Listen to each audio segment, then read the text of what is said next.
안녕하십니까? 오늘 우리는 약속을 잇는 사람들이라는 제목으로 창세기 24장의 말씀을 통해 사람의 계산을 넘어 하나님이 여시는 길을 걷는 것이 무엇인지 함께 나누고자 합니다. 하나님의 약속은 어떻게 다음 세대로 이어지는 것일까요? 우리는 종종 눈앞의 조건이나 개인적인 편안함 또는 철저한 계산과 같은 인간적인 방식으로 이 문제를 해결하려 합니다. 그러나 하나님의 약속은 이러한 방식으로는 온전히 이어질 수 없습니다. 언약을 잇는 진정한 방식은 오직 하나님의 인도하심을 따르고 그분의 뜻을 분별하며 헌신하고 순종하는 발걸음을 내딛는 것에 있습니다. 이 이야기는 단순한 결혼 준비가 아닙니다.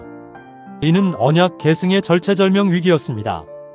아브라함은 100세에 기적적으로 이삭을 얻었지만 137세경에 아내 사라를 잃었습니다. 그리고 지금 140세가 된 아브라함에게는 40세가 된 아들 이삭이 있습니다. 다음 세대를 세워야 할 이 결정적인 순간에 늙은 아브라함과 아직 홀로 남겨진 이삭은 약속의 단절을 막아야 하는 중대한 책임을 안고 있었습니다. 아브라함은 생명의 근원과 후손의 미래를 건 엄숙한 맹세를 요구했습니다. 그는 가장 힘센 자가 아니라 집안의 모든 소유를 맡길 만큼 신뢰하는 늙은 종 엘리에셀을 선택했습니다. 아브라함은 종에게 허벅지 아래에 손을 넣으라고 명했는데 이는 생명의 근원, 즉 할례의 증표를 걸고 하는 고대의 서약 방식이었습니다. 이 맹세의 무게는 실로 엄청났습니다. 약속을 어길 시 후손에게까지 책임이 미치는 가장 강력하고 신성한 맹세였기에 이 여정은 가문의 미래 전체가 걸린 중대한 일이었습니다. 아브라함에게는 타협할 수 없는 두 가지 절대 기준이 있었습니다. 아내를 구하는 일의 시작은 이삭의 아내를 찾는 것이었으나 그 기준은 명확했습니다.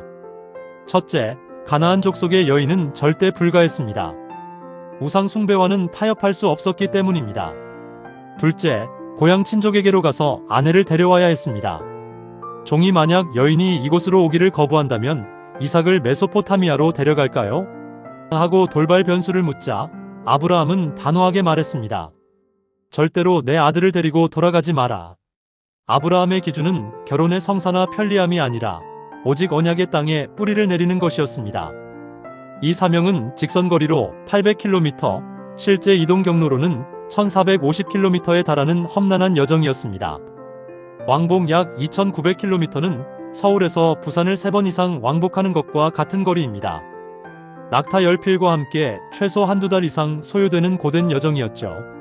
이는 우리에게 중요한 사실을 알려줍니다. 믿음은 막연히 기적을 바라는 것이 아닙니다. 거대한 사명을 안고 묵묵히 험난한 길을 끝까지 걷는 책임감이 바로 믿음입니다. 늙은 종은 요행을 바라지 않는 원칙 있는 기도를 드렸습니다.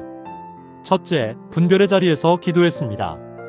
그는 여인들이 물을 기르러 나오는 만남의 장소인 우물 곁에서 상황을 살폈습니다.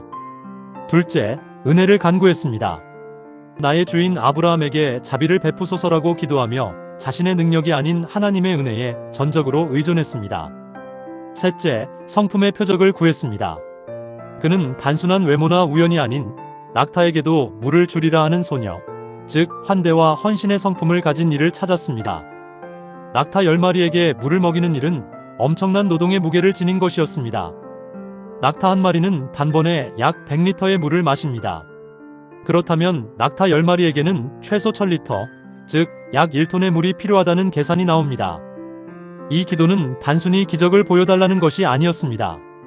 1톤의 물을 깃기 위해 수십 번 우물을 오르내릴 수 있는 강인한 체력과 낯선 일을 위해 기꺼이 땀 흘리는 부지런함과 환대의 성품을 확인하는 고도의 분별 테스트였던 것입니다.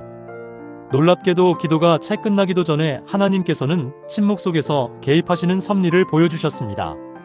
종이 오늘 순조롭게 만나게 하사라고 간절히 기다리며 말을 채 마치기도 전에 리브가가 물동이를 어깨에 메고 성 밖으로 걸어 나왔습니다. 이는 완벽한 예비하심, 곧 여호와 이레였습니다. 본문에서 하나님은 단 한마디도 직접 말씀하지 않으십니다. 그러나 가장 정확한 때와 우연을 가장한 섭리로 완벽하게 일하고 계셨습니다. 리브가는 심히 아름다운 외모를 넘어선 즉각적인 헌신과 행동력을 보여주었습니다. 그녀는 급히 물동이를 내려 종에게 물을 주어 머뭇거림 없는 친절을 베풀었습니다. 또한 예상치 못한 헌신으로 낙타들을 위해서도 제가 물을 길어주겠다며 묻지 않은 것까지 채우는 자원하는 마음을 보였습니다. 1톤의 물을 나르는 강인한 체력으로 우물로 달려가 모든 낙타를 위해 물을 길어주는 압도적인 행동력과 수십 번 우물을 오르내리는 고된 노동 속에서도 한결같은 섬김의 자세를 보여주는 강인한 체력과 인내를 지녔습니다. 성경은 그녀의 외모에만 머무르지 않습니다. 하나님께서는 겉모습보다 이 수고와 섬김의 성품을 더욱 크게 주목하십니다. 종은 기도의 응답을 끝까지 지켜보고 확인하는 분별의 과정을 거쳤습니다. 그는 첫째, 묵묵히 관찰했습니다. 여인의 수고가 끝날 때까지 감정적으로 서두르지 않고 지켜보았습니다. 둘째, 세밀하게 확인했습니다. 누구의 딸이냐? 유숙할 곳이 있느냐? 라고 물으며 아브라함이 지시한 절대 기준인 친족에 부합하는지 마지막으로 검증했습니다. 그리고 셋째, 모든 조건이 정확히 맞아떨어졌음을 확인한 순간 자신의 수고를 자랑하지 않고 오직 하나님께 엎드려 경배했습니다. 언약을 잇는 방식과 세상의 방식은 철저히 다릅니다. 세상의 방식은 결정의 최우선 기준으로 나의 계산, 편안함, 외적인 조건을 삼습니다. 반면 언약을 잇는 자의 방식은 하나님의 뜻, 언약의 땅, 그리고 내면의 성품에 집중합니다. 장애물을 만났을 때 세상의 방식은 쉽게 타협하고 뒤로 물러나 가나안 여인을 선택하는 길을 택합니다. 그러나 언약을 잇는 자는 절대 기준을 지키며 하나님을 신뢰하고 이삭을 보내지 않는 선택을 합니다. 성공적인 결과를 얻었을 때도 세상은 자신의 능력과 철저한 계획을 자랑하지만 언약을 잇는 자는 납작 엎드려 하나님께 경배하고 찬양합니다. 창세기 24장 전체에는 놀라운 구원 계획의 청사진이 흐르고 있습니다.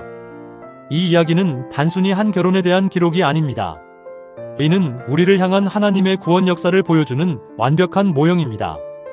아브라함은 아들을 위해 신부를 찾는 성부 하나님을, 늙은 종 엘리에셀은 신부를 인도하여 아들에게 데려가는 성령 하나님을 상징합니다. 이삭은 약속의 씨앗이신 성자 예수님을, 그리고 리브가는 부르심에 순종하여 기꺼이 험난한 길을 나서는 우리, 즉 교회를 상징하고 있습니다. 중요한 결정을 앞둔 당신의 나침반은 지금 어디를 향하고 있습니까? 우리를 구원하신 하나님은 한 번 부르시고 결코 우리를 버려두지 않으십니다. 오늘도 하나님께서는 세밀한 때와 열리는 길을 통해 우리를 생명의 길로 인도하고 계십니다. 지금 당신이 굳게 붙잡고 있는 삶의 기준은 무엇입니까? 눈앞에 곧 사라질 나의 편안함입니까? 아니면 영원한 하나님 나라입니까? 하나님이 여신 길 위에서 묵묵히 걷는 자를 통해 약속은 완성됩니다. 하나님의 약속은 사람의 얄팍한 계산으로 이어지지 않습니다. 기도하고 분별하며 기꺼이 땀 흘려 순종하는 사람을 통해 그분의 섭리는 지금 이 순간에도 흔들림 없이 전진하고 있습니다. 항상 기뻐하고 쉬지 말고 기도하며 모든 일에 감사하십시오.